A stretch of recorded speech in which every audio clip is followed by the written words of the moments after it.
Bem-vindos ao canal Vale Lembrar, eu sou Dini Espíndola, professor e bailarino, e esse é o quadro Vale Responder. Eu trago para nossa conversa hoje um recadinho que deixaram para mim lá no meu canal no YouTube, num dos vídeos que eu falo sobre a minha formação na dança.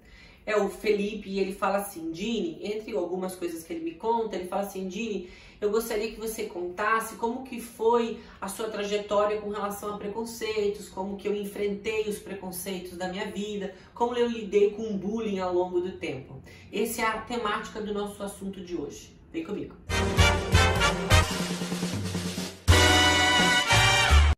Bom, a minha relação com o bullying, com o preconceito, ela começou antes da dança.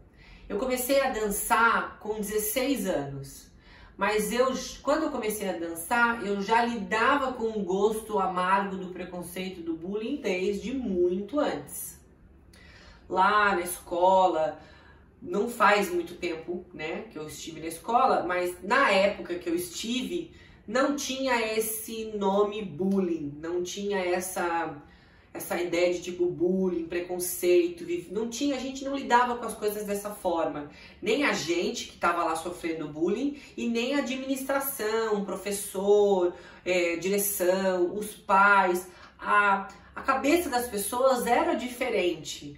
E então a escola era um campo de batalhas. E era exatamente isso que a escola era, um campo de batalha. E é óbvio que eu caí lá na escola e achei um horror. A escola, o primeiro estágio da escola, para mim foi horrível, porque era baixinho, magrinho, viadinho até não poder mais.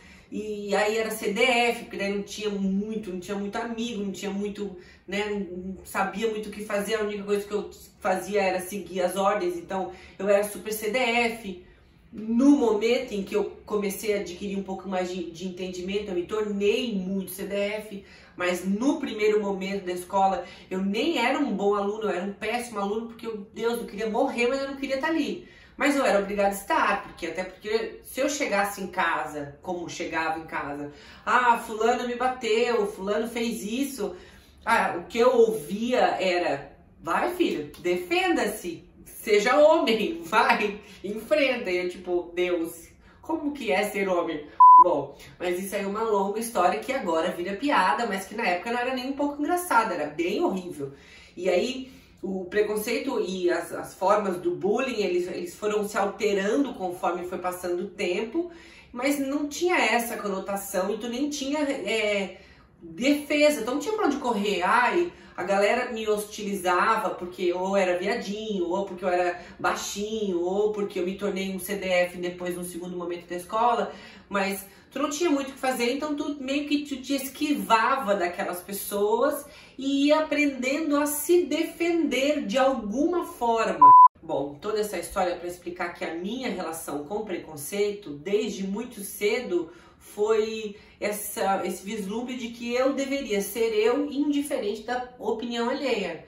Até porque a opinião alheia a meu respeito não era nada legal. E eu nem fazia muito noção do que era aquilo, né? Eu nem tinha clareza com relação à sexualidade, clareza com relação a posicionamento, quem eu era, o que eu deixei de ser. Eu nem tinha nada disso, e tudo isso era jogado na minha cabeça.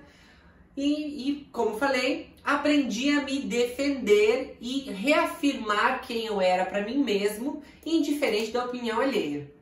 Quando eu disse assim, me tornei um bailarino, a ideia do meu Deus, viadinho, blá blá blá, isso já era uma coisa que já fazia tanto tempo que eu já lidava com isso, que isso já nem era mais uma questão em pauta, já não era mais. O que pesou para valer nessa ideia de quando eu decidi ser bailarino foi a questão do estigma de: nossa, isso não dá futuro. Isso não é uma profissão, isso tu não vai te tornar um adulto de sucesso. Foi muito mais complexo essa relação profissional, no sentido de o que é isso e o que tipo de retorno financeiro dá isso. Eu tive muito mais trabalho para provar para as pessoas que estavam ali ao meu redor, e as pessoas mais envolvidas principalmente, que aquilo era uma profissão, que aquilo iria dar frutos, que aquilo me levaria para um lugar legal, do que o bullying em si. Bom, para fechar essa ideia que trouxe essa minha história à tona, e talvez seja a pretensão que eu tenha com esse vídeo, é que para você que seja um homem que está entrando no universo artístico agora, ou até mesmo uma menina que está nessa fase de tipo, quero ser uma bailarina, quero ser uma professora, e os seus pais querem que você faça direito, administração, enfim, que pegar essa ideia, que a síntese disso, né? A ideia inicial do bullying, vamos dizer assim. Desde o bullying lá na primeira série, aquele que puxava a minha mochila, roubava o meu lanche, me empurrava, e viadinho, desde aquele bullying lá, até a ideia do meu pai, já adulto, falando, nossa, você dança não vai dar futuro, você não vai conseguir se sustentar, isso não vai dar dinheiro. Tanto em todos os momentos, e todas as diversas formas de preconceito, tem a mesma base, a mesma síntese, que é a ideia da ignorância, a ideia do desconhecimento. Então, se eu pudesse dar um conselho do que eu vivi até hoje com relação a preconceitos pessoais e profissionais, tente explicar para essas pessoas da melhor maneira possível todas as possibilidades que o mundo da dança, que o universo artístico pode trazer. Porque afinal de contas, essa estranheza, esse estica e puxa, essa coisa toda que a gente ouve ali, na final de contas a gente está ouvindo de pessoas que desconhecem as possibilidades e desconhecem o nosso mundo.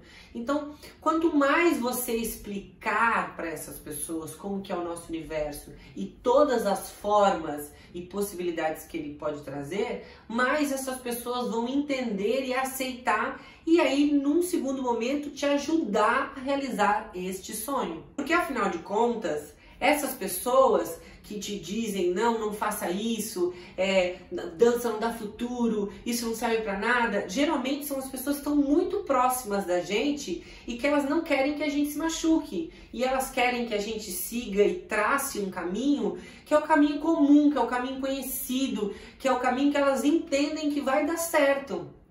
Então, essas pessoas, que são as pessoas que estão mais próximas de ti, tente explicar para elas da melhor maneira possível todas as possibilidades, porque eu tenho certeza que vai mudar tudo ao seu redor.